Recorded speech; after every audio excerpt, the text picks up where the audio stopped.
Okay. In your honest opinion. Okay. Batman. Yes. Decked out in the suit with kryptonite ring versus Superman. Uh-huh. Who wins? God, the real answer is that Batman wins, but it's because Clark let him win.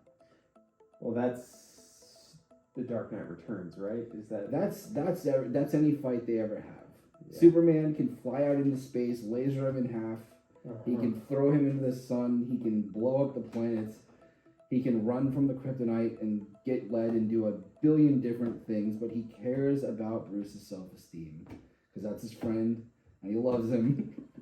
And he's a very good person. You have just annihilated all Batman v Superman bullshit for any fucking person ever. That's right. Including me. So I was like, wow, yeah, I've never really thought of it. You're like, oh shit, that's a good point.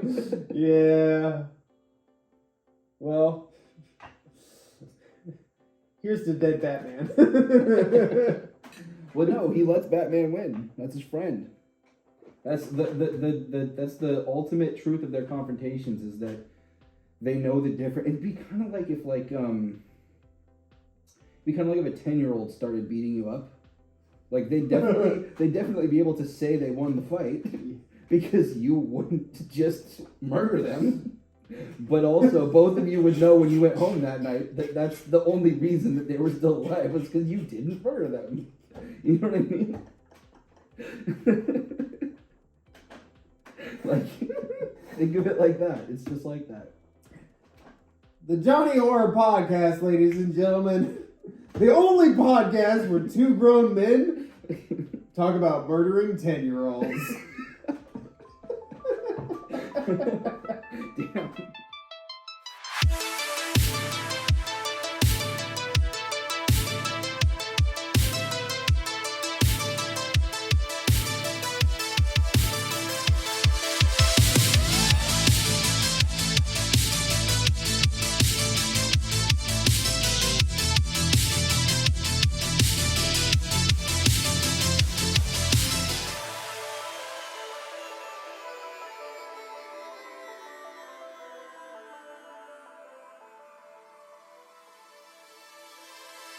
I mean, it's probably not the only podcast, but I'm sure.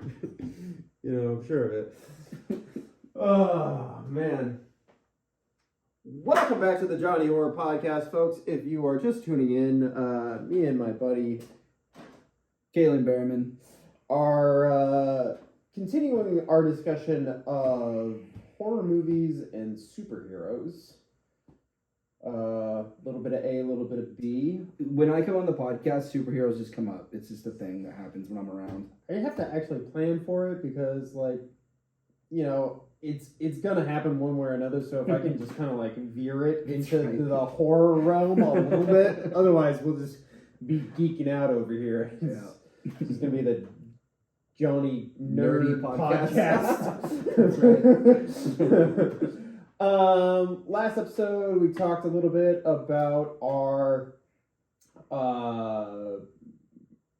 favorite horror movies of 2022. And then we delved into some discussion of Marvel films and Doctor Strange and the Multiverse of Madness, which was billed as Marvel's first horror movie.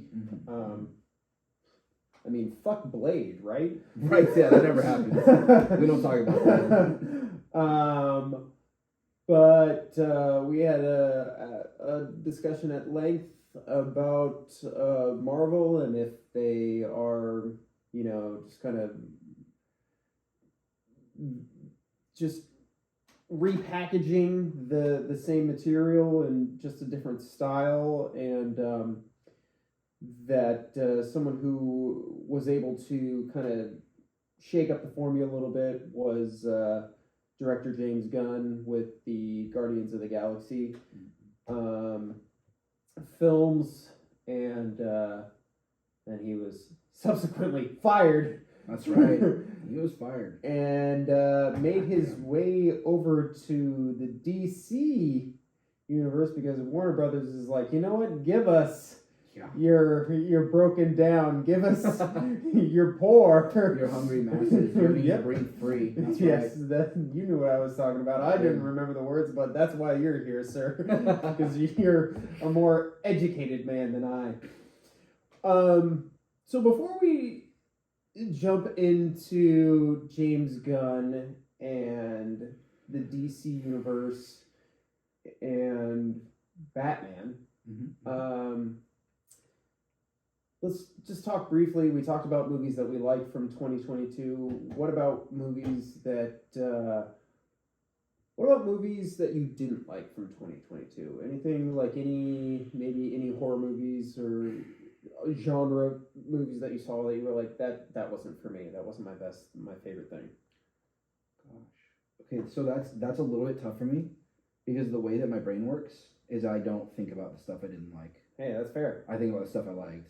Yeah. And I forget very quickly about the things I didn't like. Well, let's talk about one that I know that you have mixed feelings on, which is Halloween Ends. Yeah. So, I felt like that movie, if it had been like a standalone movie, was like, I would say good without any pretense, without any qualifiers. Like, it was good.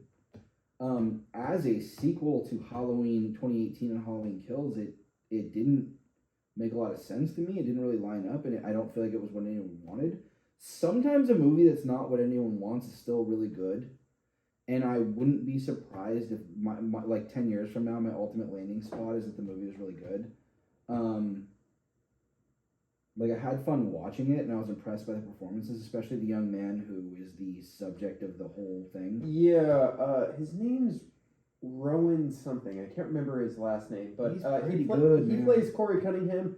I'd never seen him in anything which is astounding because to kind of be a no name and be a lead in what is not just a continuing franchise, but like a very much established trilogy, and you come in the third film, and like written like a trilogy too, not written like it wasn't written like here's a movie. It was written like this is one saga, and then the last movie didn't make any fucking sense. Like compared like when you think about how the one before that ended, it didn't make a lot of sense. And you and I were on here ripping on that second movie. Yeah. And I think we touched briefly about Halloween Ends on our last Halloween 3 episode, which if you haven't listened to, it's fascinating. Go listen to it. And I think you nailed it just real quickly. I think you nailed it in that one because you said something that I think was perfect. You said, if that movie was not beholden to any other movie, I think everyone would have said it was great. Yes. But it was. And it's beholden still, to other movies. I think you fucking nailed it, man. I think that's it. And it is. And it is how I feel about this. Now, I've watched this film 3 times in total, and 4 if you include my most recent watch last week when I watched it with the audio commentary, which it's always fun to do. Does it shed some light? Just a little here and there. It doesn't they don't say why they did what they did, but they do suggest that it was their plan all along, which I do find curious. I almost think doesn't match. And this is something that I've heard on another podcast called Halloweenies, which if you haven't listened to, I fucking highly suggest it. Okay. They do such a good job. I'm on it.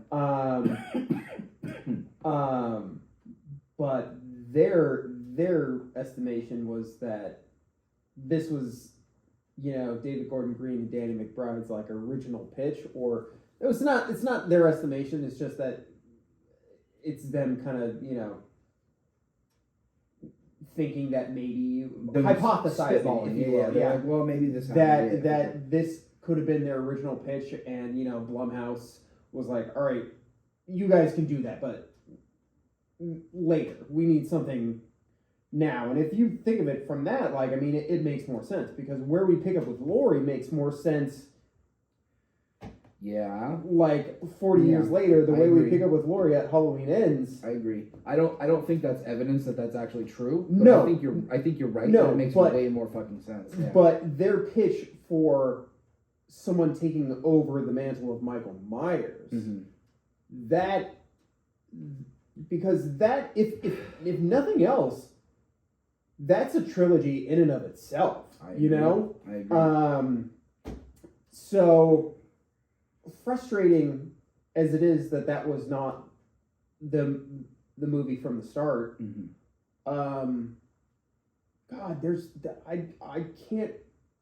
It is a movie that, and this does not happen to me with movies. Very few movies. We'll talk about another one here in a little bit, but very few movies these days do I sit and fester over and Yeah. think about, and it doesn't let me go. That I'm like, oh man, that was just cool, or like I just want to be in that world, or I like the way they did that, and I go back to it.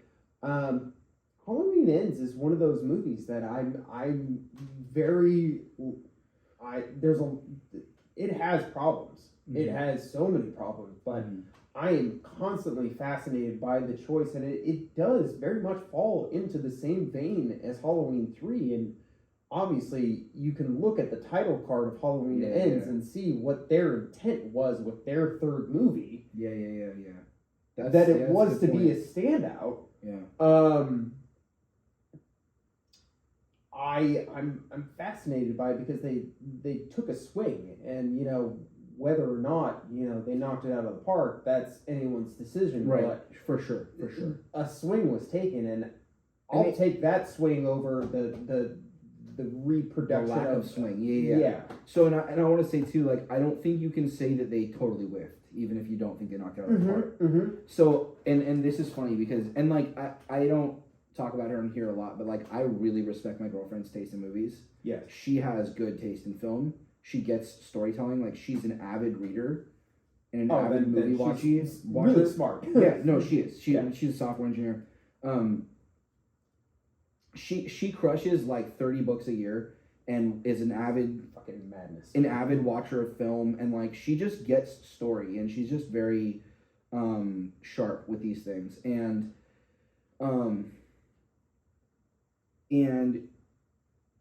so I pay attention when she gives me feedback on things. Mhm. And one of the things that was happening during Halloween, this Halloween 3, was that she and I kept looking at each other and being like, this doesn't make any fucking sense and it's not what I wanted, but also this is good.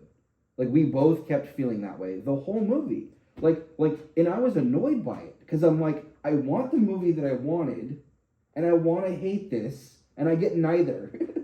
You know what I'm saying? Like I'm not getting the movie I wanted and I don't get to hate this because it's good.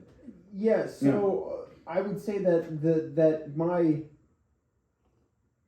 I just want to clarify something here because it's bothering me and might not be bothering anybody else. But when I said Kalen's girlfriend is really smart, I meant that she's really smart. It came after like she reads a lot, and I was like, oh, she's really smart, and it just sounds bad in my mind. His girlfriend is really like smart. in reality, she's really smart. She's really Yeah. smart. Yeah. I don't read a lot, so I just like say that people who don't read a lot were stupid because we are. But anybody who reads a lot, you're naturally just smarter. More than the rest of inclined us. to be a smart But person. she is also really fucking smart because she's an engineer. Yeah.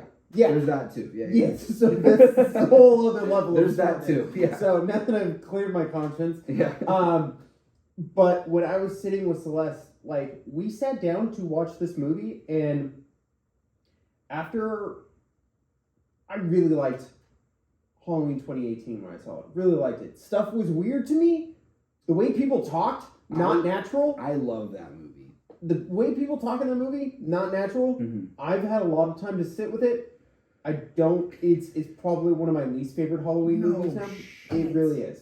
It really is. Wow. And that is because I have watched every other movie in that franchise, Mm-hmm. and Halloween 2018 that ignores all the sequels. Yeah. Just pulls from all those sequels that ignores. Oh yeah. That being said, there's a lot of stuff I like about it. And when I say that a Halloween movie is one of my least favorite in the Halloween movies, Still a Halloween movie. there's one Halloween movie that I think is absolute garbage. I'll never watch it again. It's a piece of shit. That's Halloween Resurrection. Okay. That movie doesn't exist in my mind. Right. Non-canon. We don't acknowledge it. Yeah, bullshit. Every other movie in the Halloween franchise, I will make an argument for it being an enjoyable watch. Sure. So to give you an idea of how much I like 2018, guess how many Halloween movies I own in my physical media collection? You own 2. That's it. 78 in 2018. That's it. Yeah. And dude, when I first saw it, I loved it. Really loved it. It's taken some time of growth and rewatch, and I just, again, it's a weird thing, but people don't talk normal in that film. Yeah. The way that, like, can you tell me, like, can you just give me, like, a little bit of an example of, like, maybe a scene or something, or if you don't have it, it's okay. It is hard to come up with exact dialogue on the spot. Because obviously the doctor guy talks like a fucking weirdo. Well, he's weird, but, like, the way Allison calls Lori grandmother is weird. Okay. The way that, like, people will be having a conversation, like, you and I are having a conversation, and if you were to tell me right now, like, tell me one of those scenes you're referencing in Halloween, and I was like, I'm so sorry this is happening. This is all my fault. I warned you about this for so long, but you never wanted to believe me. Okay, well, you just referenced a specific scene, and you have a really good point. And there's a lot of that. Yeah. In all of the movies, even in Halloween Ends, there's a moment where Corey just shows up at Allison's house, busts in the doors like, I don't know what's happening to me. Yeah.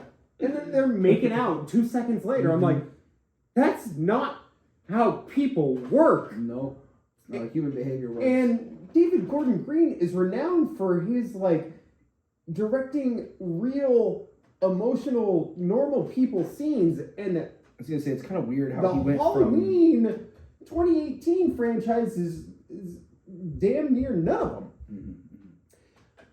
Don't even get me started on Halloween Kills. No one talks like a normal person in that movie. Not one. Evil dies tonight. Evil dies tonight, baby. That movie is absurd. Now, entertaining but absurd. That is why I rank Halloween Kills higher than 2018, because I'm like, this movie is absurd. That's something that you do that, and I don't do that, but you do that, and that's if a movie throws away the idea of trying to be good or serious and is just embraces the dumb shit, you appreciate it. Yeah. You give it points. It's like you like Batman and Robin more than Batman Forever. Because it embraces the dumb shit, right? I don't, because Batman Forever is a better movie. That's amazing to me that you even remember that. But yeah, that is very much how I feel about that. Because I'm like, Batman Forever is trying to toe the line between serious and not serious, and I'm like, at least this movie knows that it's a piece of shit. And it's having fun with that concept. Like, fuck it, throw all the rules out the window. Sure. Let it be known, I do not think Batman and Robin is a good movie by nothing whatsoever. It was just like so out of left field. I was not prepared for that. I feel like I need to put a disclaimer on this episode now. but you're not alone in that, right? Like there are people like that where it's like, I would rather watch a bad movie than a okay or even good bad movie, right? Like I'd rather watch a good bad movie than a bad good movie. Yeah, I would rather watch a bad good movie. Yeah. See, I'm not in that ballpark, and that's where we're starting to have the rift between the Marvel universe and me. Sure, absolutely. Actually, that's a good point. But Halloween Kills is fucking absurd to the nth degree. The way people talk, Big John and Little John, like, what are you doing in this movie? It's ridiculous. It is. And but those guys are funny. Dude, they're great. I love them. They're one of my favorite parts of that movie. But I'm like, I don't know what you're doing here, guys. You guys wandered in. You don't film like a Judd Apatow movie.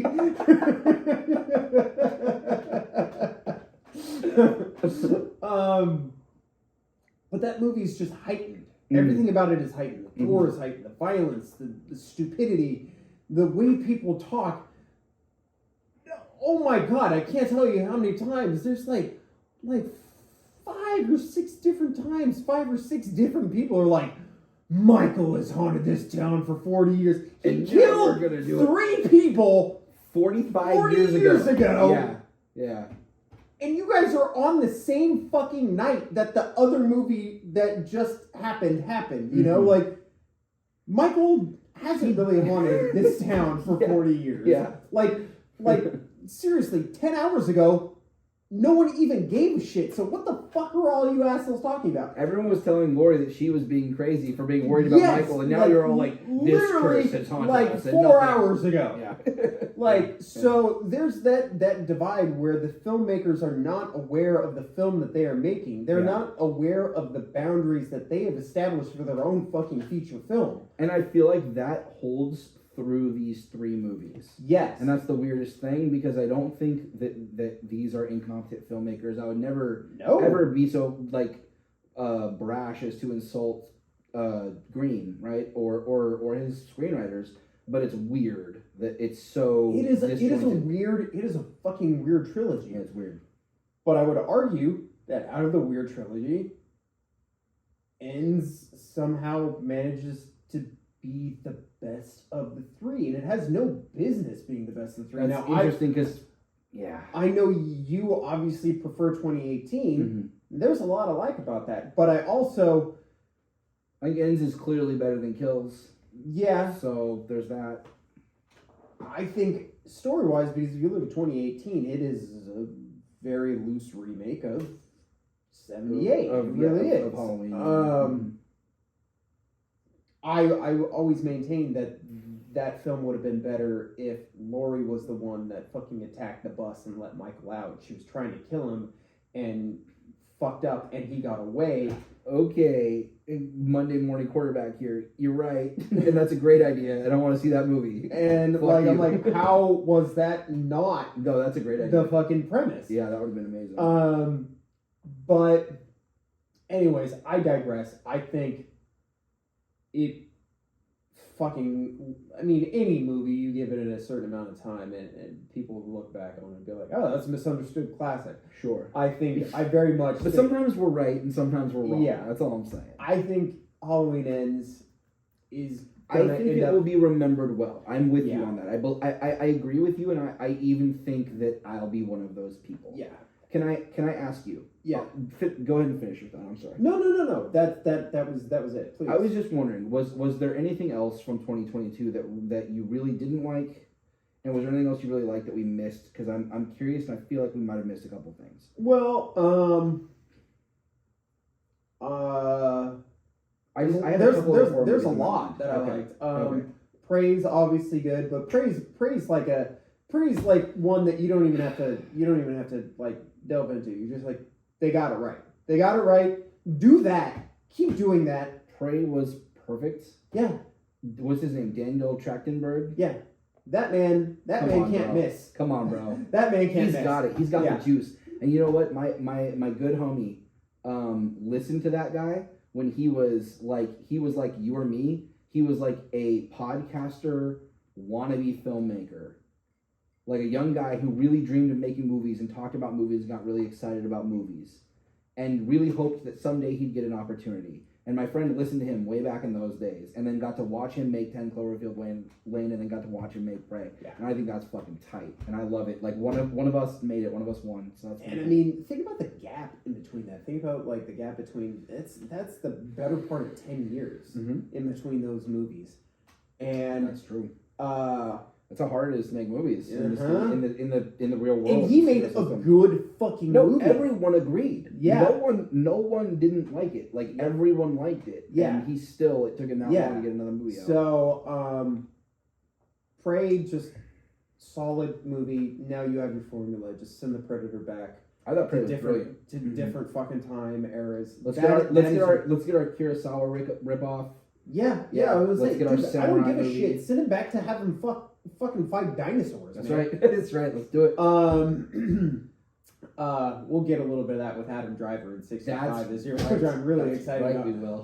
Can I just say, quick note, I don't want to delve into this anymore, but how is it taking this long for anyone to make another dinosaur movie besides? Does Universal just have the rights to dinosaurs?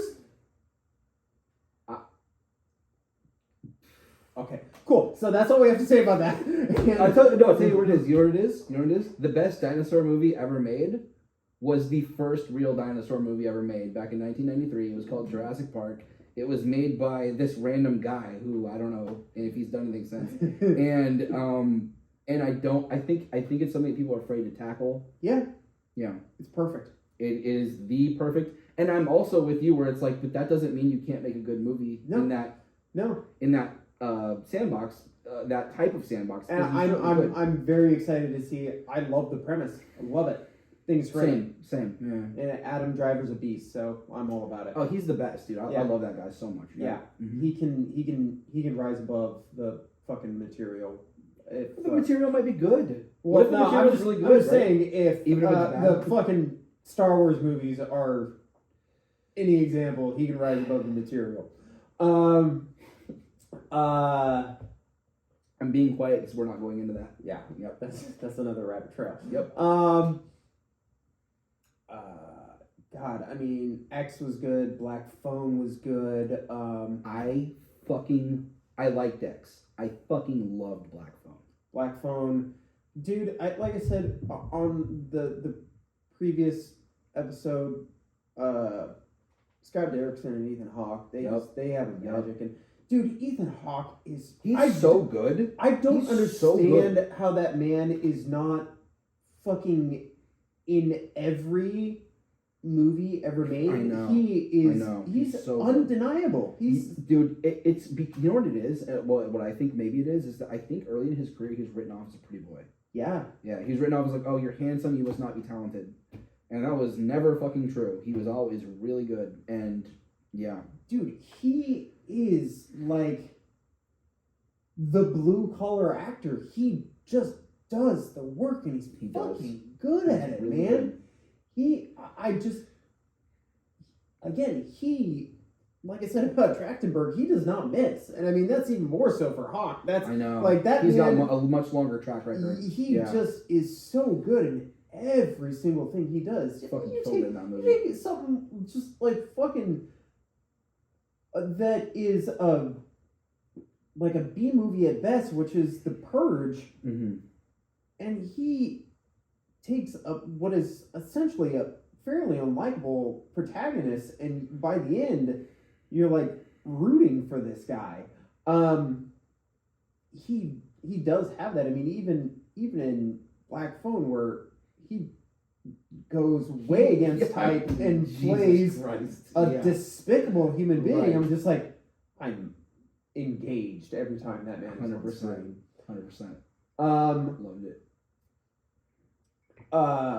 The only thing I will say about Black Phone, and this was pretty much my main dig against it, I was like, that there's never a point in that movie that you do not think that it is going to end the way it ends. Okay, here's the thing, dude. Here's the thing. Hear me out.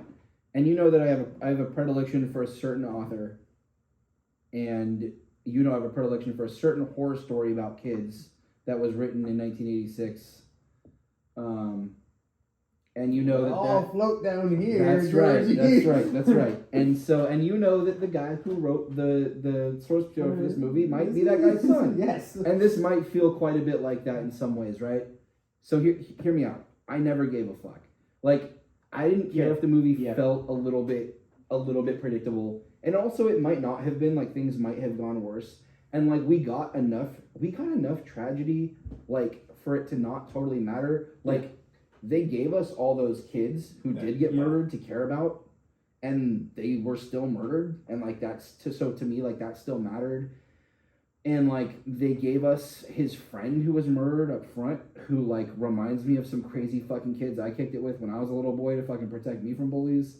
And that mattered. And like the sister and the relationship with the abusive father, and even like the complication of that, which is like not popular in modern cinema, to have a person who does bad things but like we ultimately don't paint them as like evil. We paint them as like complicated because like their dad beat them, and beating kids is wrong. But at the end of the day, we're also like, this is just their father doing the best he can. And like he is an abusive father, and he's also a loving father. And gee, isn't life messy? And like movies don't do that, man. Like good, like big movies don't do that. And like, and it was so authentic. And like the daughter was so good. That kid was so good. And both the kids were amazing. They're both. But I mean, I thought she stood out a bit. Yeah, she stole the show. Yeah, without a doubt. And it was just like, to me, like it was just such a good fucking movie. And like I don't care if I kind of knew it was gonna happen, dude. Like the ending of that movie made me feel a certain way, and I walked out of that theater like, fuck. Yeah. I agree. Again, like I said, obviously coming off of Sinister, which I think is probably one of the scariest movies in the last, decade. Mm-hmm. I think probably more so now at this point. I think it came out in 2011. Yeah. That movie scared the piss out of me. And I just think Scott Derrickson and Ethan Hawke they know, maybe they just keep each other accountable, which is a good thing, and I would really like to see more from them. Speaking of good director actor combos, you saw X. Did you see Pearl? Yep. Thoughts? I liked Pearl more. See, and I thought it was fantastic. I think that's a lot of people's take on it. Now, I liked X better. I liked X better as a horror movie. Now, if you're talking about a character piece of character study, okay, but because Pearl wasn't really a horror movie. That's my gripe with it. I went in kind of hoping for this. Pearl was much more like the Joker than it was like a horror movie. Yeah, much more. Literally, the next words out of my mouth and it is more like that film. It's a psychological character study about how someone ends up where they are, and it is the Wizard of Oz as a horror story. It really is. I mean, you take very much what Ty West, I would assume, his color palette and his visual style in that particular film, because Ty West is really good with taking different time periods and their styles. And I don't know if you've ever seen House of the Devil, but it is, man, I need to. It's phenomenal. I've seen The Innkeepers. That is actually one I haven't seen. That is one of his few ones I haven't watched.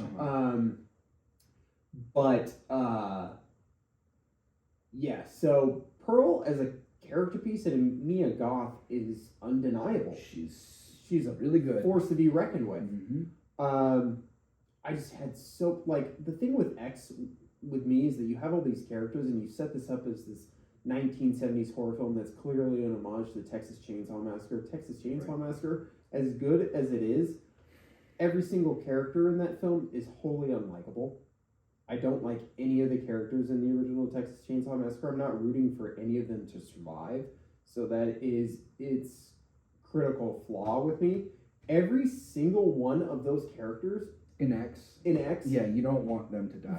They're all the porn industry by all rights and reasons. All these characters, everything that's been established in film cinema up until this point, if you're having sex on camera for money, if you're having sex for fun, if you're having sex in a horror movie, doing drugs, you need to die because you're bad. And they somehow managed to write all those characters to have unlikable character traits in those movies before. All these characters should be unlikable. They're not. Even the Brittany Snow character dies trying to be helpful, and she is the... She is the, her character should be the, snooty... unlikable, sort of, pretty girl, but she's not. She's a sweet, caring person. She's not, So that is the thing that I like the black guy that should be, out to save himself, which is another stereotype. Pretty outdated trope there. Yeah. He dies trying to be helpful. They all died trying to be helpful. Even the scumbag, like producer director guy, is not actually dies a bad guy. trying to help them. No, yeah. So that is one of the things that I was like, dude, I love that. So all I these think that's- characters are great. Sorry. So I think that's really. I think you're right there. I think that's really strong. And none of those. Well, I could argue the Jenna Ortega character. She's the only one that's She's not a like very likable that person. loses it, but The rest of them are like, well, and even like Mia Goth's character, there's not a lot of actual person going on there that we meet. no. But the others, the rest of them, right? Well, that is almost the inverse. It's the opposite. It's Yeah. the two last characters that should be the ones that you're rooting for. They're the ones that are You're not- almost you the, don't the really least care about. likable. Uh-huh. You know? And the other ones are good people. And like, don't get me wrong, I and this might just be like a personal philosophy on life kind of thing, right? Which, yeah. They are likable people. You're not rooting for them to be hurt. You're not rooting for them to be killed. Yeah, the producer guy is not a bad dude. Like, he's a guy with like a past or whatever, but he doesn't seem like a bad dude. The black character, who is the former military guy, is like clearly a good dude, and his sort of girlfriend chick is like clearly a good dude. Like, those are like, they're good people, obviously. I just don't know if like it's subversive in the horror genre, but I don't know if that's just such subversive horror making or filmmaking to me, because it's like, oh, look at these porn actors, they're nice people, and I'm like, okay, well, that probably is a real thing. You know what I mean? Yeah, and you're not wrong. It's just that maybe I'm so like used to these stereotypes and everything, which I don't feel are by any means exclusive to horror movies either, though. True. I mean, even if you watch Boogie Nights, I feel like some of the characters in that are going to be a hell of a lot less likable than these characters. But all that said, went into Pearl, and Pearl, again, my expectations were different. Was kind of expecting something in the same vein as X, and that's probably my fault. So it's just a much slower movie. It's a character study. Mm-hmm. It's very different. It's very and that's again. I think I'm in the minority again, because again, I want to go to a movie. I know people who agree with you. Be entertained, but I know a lot of the people that I follow on Instagram and everything. They all think that Pearl is like the better of the two, and I couldn't argue that as a film. Yes, Mia Goth's performance, that monologue alone is perfection. Yeah, it's great. It's great. So I two quick things. One is I think that I had different expectations for X, because people told me that X was like elevated horror, and I think what they meant was not even what they meant. Those people were stupid. X is a really good slasher movie. That's what it is. It's a good slasher movie. And if someone had said, yeah, X is a dope slasher movie, I would have been much happier. I expected something different, and then I just got this slasher movie, and I was like, well, that wasn't what I wanted. And then, like, I thought on it for a few days and was like, well, that was a good slasher movie. Yeah. Whereas with Pearl, I feel like I knew what I was getting into ahead of time, and maybe even thought maybe people were wrong again. It was more of just a slasher movie, and then it was a more interesting movie. But here's the thing, man, is you have people who go into movies who want pure dopamine. Like, you have people who, like, their favorite movie is Fast and the Furious, or Michael Bay's Transformers, right? Like, and I'm not, like, dude, if you like those movies, I don't care. It's fine. But, like, people who just want that. Like, people who would rather be watching porn than movies. You know what I mean? And then you have people who, like, use their taste in film as some kind of, like, exhibition for how intelligent and sophisticated they are. And, like, their top 10 movies every year have 0 action sequences and, like, are in many cases fucking boring movies, right? And they're just trying to communicate their sophistication. Yeah. Like, all I care about is Kurosawa movies. Or even, like, worse than that, right? Worse than that is when you're like, oh, here's my top 10 movies for a year. And then someone, like, is like, well, here's my top 10 movies. It's shit you've never even heard of. And you're bad at liking movies, right? So I think that there's a spectrum there, and I think that you and I both fall closer to the middle of the spectrum than all the way to the sides, right? Absolutely. Yeah.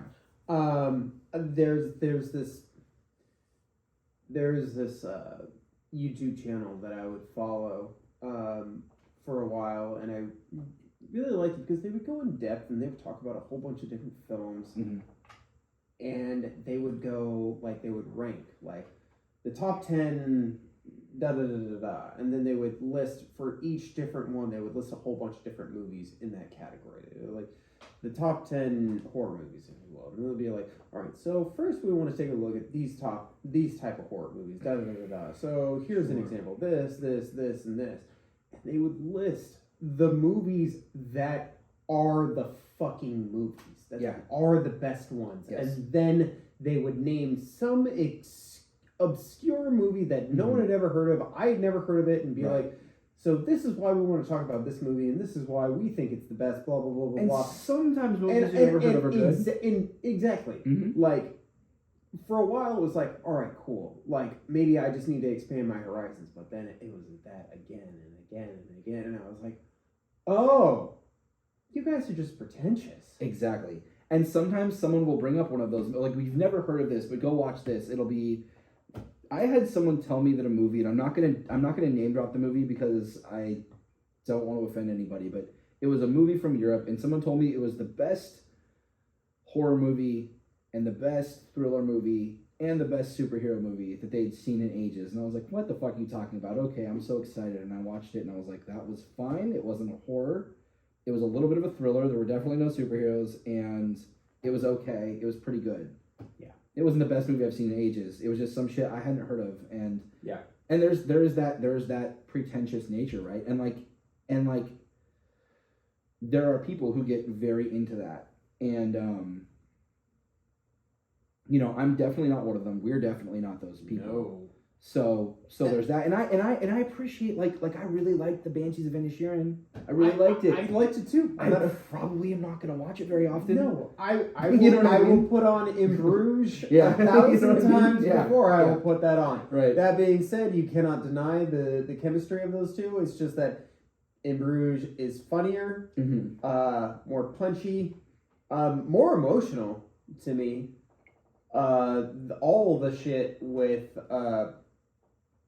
Colin Farrell dealing with the fact that he killed a child is heartbreaking. And you also have Ray Fiennes in there, who's just a fucking beast. Right. So, but God, we have talked about the menu. yeah, we do. Fuck it, man. I don't care. We could just do a fucking 3-hour podcast at this point. No I don't give a shit. But what I was gonna say is it's funny to me too, because I know you haven't actually read anything that I've written, but what I write is more like the just tell me where I can read it, or do you just not? I'll send it to you. I don't give it to anybody. Okay, give it to me. It only goes on. So when I do workshops, people in my workshops that I'm paying to do with authors read my work, and then no one else reads my stuff. But what I write is more like Banshees of Inisherin. The stuff I write is hard hitting, down to earth, the human experience. That's what I write. Send it to me. I have no fucking idea. I will. No, I will. I write literary fiction. So I think it's hilarious when people are like, oh, people who do non-literary fiction, people who do genre fiction, people who do entertaining movies, they're all trash. They're not actually talented. I'm like, you're full of shit, because I write good literary fiction. And this shouldn't even be on the pod, but I'm I write good literary fiction, and writing good entertaining fiction is still fucking hard, and you're crazy if you think it's fucking easy. And if it were, all those motherfuckers would do it. Yeah. So the guy who does Banshees of Inisherin, I think he's great. I think he's amazing. What's his name? I feel like a real piece of shit for not getting his name right now. Oh, this is why I have my computer here. Let's look this up, because he needs his name dropped. He's obviously a very special filmmaker. He also did 3 billboards outside Ebbing, Missouri. Yeah, he's a superstar. He's like a legit Academy Award. He's a superstar. Nominated, and my computer wasn't even turned on, so this will have to. My point though was that if he could do the Avengers, he would. He can't. It's hard. All types of filmmaking are hard. Scary movies are hard. Exciting movies are hard. every type of fucking movie is hard, and anyone that wants to like pretend like doing anything well is if anything you do well is impressive, and anyone wants to pretend otherwise is full of shit. If you have some friend who likes fucking films made by some fucking boring filmmaker who thinks that George Miller sucks, they're wrong and stupid. And if they could make Fury Road, they fucking would. Like, and they can't. And so I just think that's an important point because we're talking about Paul and I mean you're right. I think that's a dichotomy that matters. Dude, I would never argue that what I was talking about, like the people who are fucking naming off random obscure movies over Jaws as being the best thriller, you know, that sort of shit. That I'm like, fuck you, Jaws doesn't, like, you show a shot of the shark in your fucking lineup, and then you're skipping over when Jaws should have been number one. I had a conversation like that with somebody recently where they were like, and this was a professional writer who I'm not going to name, was like, you know, it's really funny to me that people think that, you know, Jaws is like subversively about this and this and this and this. And I was like, well, isn't Jaws about like scary sharks and interesting seaboat captains? And they're like, yes, and it's still a masterpiece. Yeah. Because that can be a masterpiece. Yeah. Like the idea that it can't is such bullshit. Well, it's the fact, I mean, and this is really comparing apples and oranges because if you there's no realm in which these two novels are even compared. But Jaws and it. Yeah. Quite a bit of range there. About a fucking scary clown. If you boil it down to brass tacks, that's what it is. Scary supernatural clown. Now, again, there's if you could fucking see my hands, there's a wide fucking range because Jaws as a novel is fun. It's a fine story. It is one of the rare exceptions where the film is much better. Not just a little bit better, way fucking better. Yeah. 10 times elevates better. The material. Yes, to the nth degree. That author is very happy that Steven Spielberg took a liking to his work. Absolutely. Yeah. Mm-hmm. But yeah, you're not wrong. Where when you boil things down to the bare minimum, you know, a masterpiece is just a collection of ideas. Exactly. You know, and that can be expressed in a lot of different ways, right? Yes, absolutely. And here we go. Jony and Kalen's philosophy on filmmaking.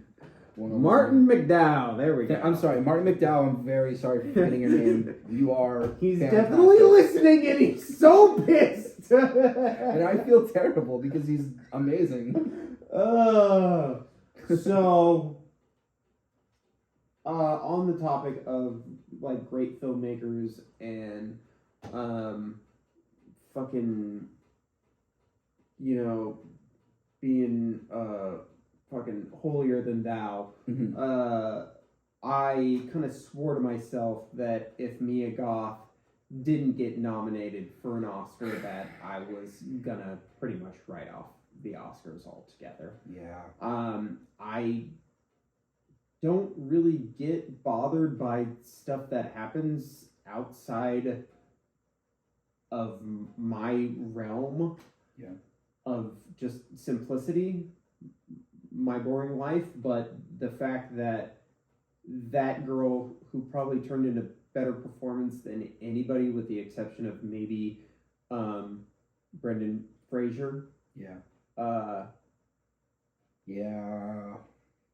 Which I haven't seen, but I've seen the trailers and I already know that. I mean, there were some good performances, but yeah, man, she fucking killed it. I'm sorry. How many times does Cate Blanchett need to be nominated for just showing up? Like, and we're not dogging on Cate Blanchett. No, by no means. No way. That woman is a phenomenal actress, and she deserves all the accolades, but. Fuck me! She's playing a conductor in Tar or something like that. Like composer, there's. I'm sorry. Like I'm fucking sorry. Like, I don't need to see that movie to know that Mia Goth fucking just yeah. fucking sold it, man. I mean, she fucking sold it. Yeah. And she's not mentioned ever once. Yeah. In any of the Oscar talk or any of the awards talk, excuse me. Yeah. If for some reason Top Gun wins Best Picture, then maybe I might have hope, because that is the best picture of the year. I'm sorry. That is the movie that brought people back to the theaters. It's the movie that did everything realistic. It's the movie that, fucking did 1 billion off of a sequel to a movie that happened 40 fucking years ago that only really some about. People liked. Yep. I'm one of those some people. Right. I fucking love Top Gun. Right. So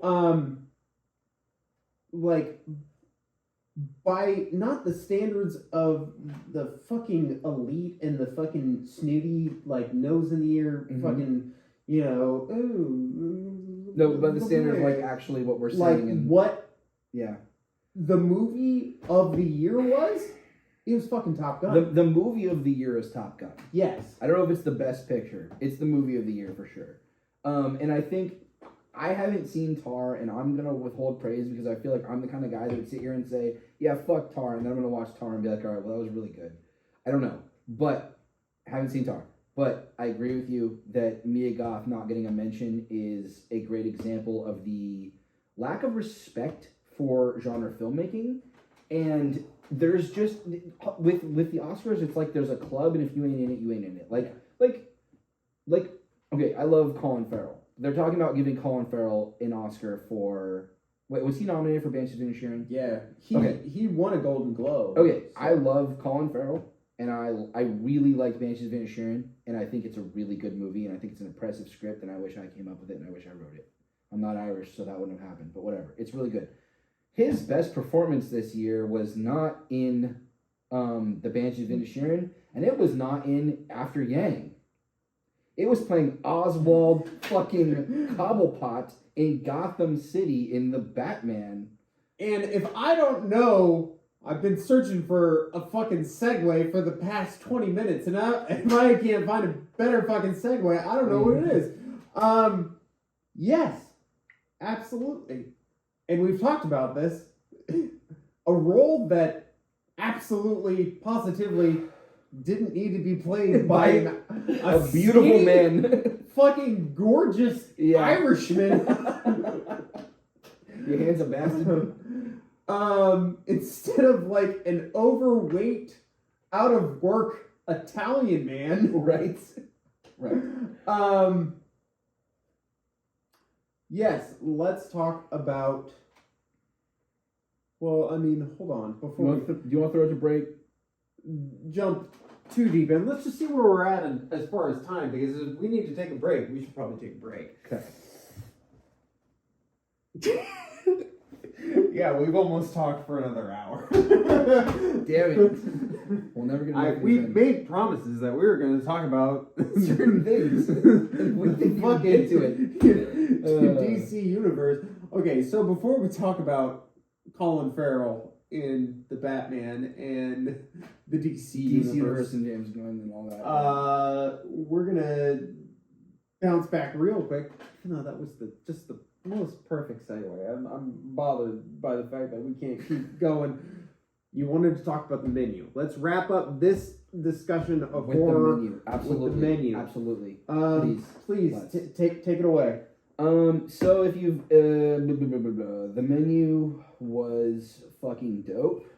If you've ever worked in the service industry, the movie speaks to you on a personal level. Mm-hmm. If you've ever been kind of pushed around or annoyed by people with a little bit too much money, the menu speaks to you on a personal level. Anya Taylor-Joy does a really good job as the everyman in this movie. If you guys haven't figured it out, I think she's pretty good. There's a guy in there. Which one? Voldemort. Ralph Fiennes. He's the best. He's the fucking best. He's so good. He's amazing in this movie. He's amazing in everything he does. He's a consummate gangster fucking professional. He's fantastic in this movie. And him and Anya Taylor-Joy are actually the core of the film. However, the tertiary character that is played by Nicholas Hoult is very strong in that very in a less meaty role. Yes. I think Hoult is fucking amazing. I think so too. I love him, and I really thought that to go back, if you guys can't figure out, I'm kind of dropping hints about movies I really like. To go back to Fury Road, I really thought that was going to be his breakout performance, and that he was going to blow up after that, and that just kind of didn't happen. Yeah. And it kind of hurts my feelings because I think he's so good. But this is an example of how good he is. He's very good in this movie, even though the role is not as well-rounded and chewy as the other ones. No, he is working. He's playing the role. Yeah. Perfect. Yeah. He's doing the part. He's not overstepping or outshining. Not that he probably fucking could against Ray Fiennes. I mean, who could? Anya Taylor-Joy, who is just, God, they shouldn't make girls that pretty. I'm just saying, or that talented. No, and I mean, come on.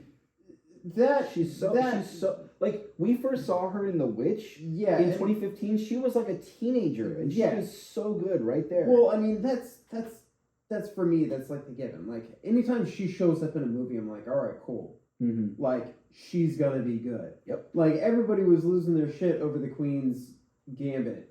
Right, and you're like, y'all were surprised? Which I actually only saw parts of. Haven't seen it all. Yeah, so I was like, guys, this girl's been fucking killing it for a long time now. Mm-hmm. Shame on all you. Yeah. But I don't think a movie has made me ever want to eat a hamburger. I keep hearing that. It's so funny. You know, I can't relate to that, but that's great. It is just a moment of, like, after watching all this food be served to people, and then a fucking just perfect hamburger, perfectly made cheeseburger. And god damn, the way she eats it, you're like, I want a fucking bite.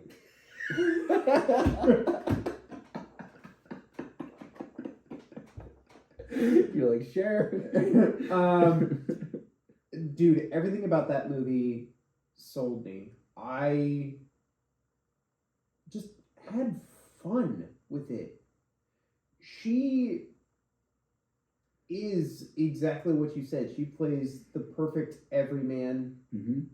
A real blue collar human being, and it's easy to relate to. Yeah.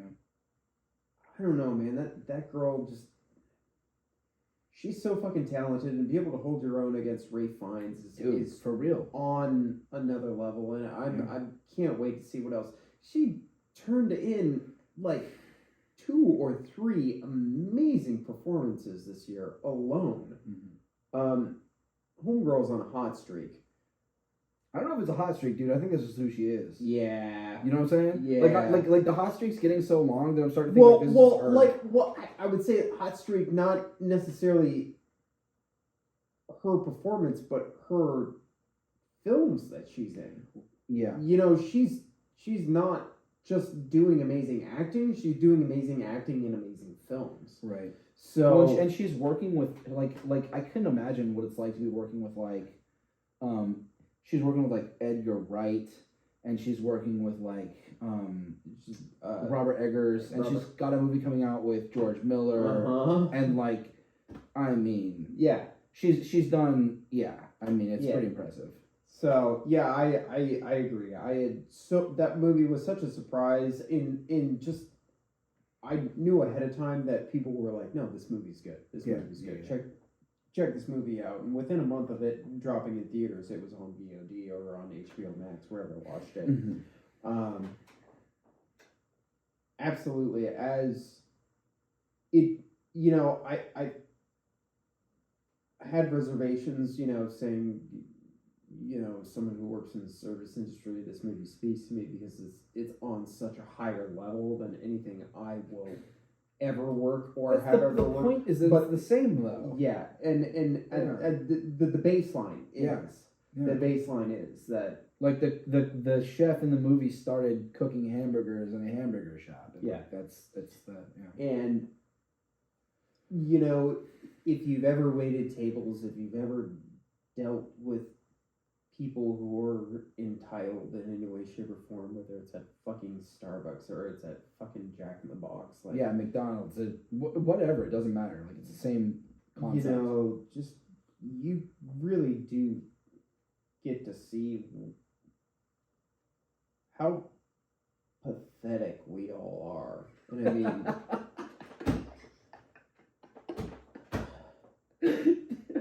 I mean, I'm as guilty of it as anybody else. Like we went out to breakfast yesterday, and Oh no. like it was just like everything was served, Mhm. and it was just waiting on the biscuits and gravy to Mhm. come to the table, which was the thing I was most excited about. So I was peppering my eggs and dicing them up even smaller, and I kept on looking up and kept on looking up, and Celeste's like, "Honey, what do you need?" I was like, "Nothing." Where the fuck are my biscuits and gravy? And I work in the industry. I know that they take a little bit of extra time. And they're literally to doing fucking everything they can to get them to you. Yes, Nobody the is not reason doing that their they best. brought the other food first was because it was ready. It was hot. It was ready to go. And I mean, Gotta start eating. again, this is someone who works, who does, and never in a million years would I be like, where's the thing? Where's the biscuits? We ordered biscuits. But I still had that moment of, in my own head, where the fuck are my biscuits? And, you know, so, like... Oh boy. Okay, wait, hold on. Can we unpack that for a second? I have 2 points to make here. Yes. Because you're sitting here saying how pathetic we all are because you had the same thought. The thing that makes you different from them is that you had the same thought, but you didn't have the same behavior. One, that's what matters, right? Suppose so. No, that's it. That dude, Johnny, the difference between a good person and a bad person is that the good person just doesn't do the bad things that they're sometimes feeling the need to do. Like that's it. That's like we all get frustrated. But the other thing is, further than that, Johnny is such a good person that he felt the need to feel badly about the thing he didn't actually do, just because he had the feeling, the slight inclination to be slightly annoying to another person. He was like, how dare I be such a terrible person? Oh, you're a good one, my friend. And that's the difference. Well, I feel like that's a good note to end on this episode. We're going to end on a positive note, which is not something we usually do on this show. No. And, you know, thanks for making me feel a little bit better about something that I feel absolutely awful about. I appreciate you, sir. You're one of the good ones, and I always love how you can pull me out of the depths. So, please, for the love of God, I promise you, the next episode, we're going to talk about Batman, because we've been talking about Batman for 2 episodes now. For 2 hours now. This is not intended, I swear. Please join me and Kalen Berreman for our third and possibly final episode for this segment. Who the fuck knows? As we discuss the DCEU and its future and the Batman. Adios, muchachos.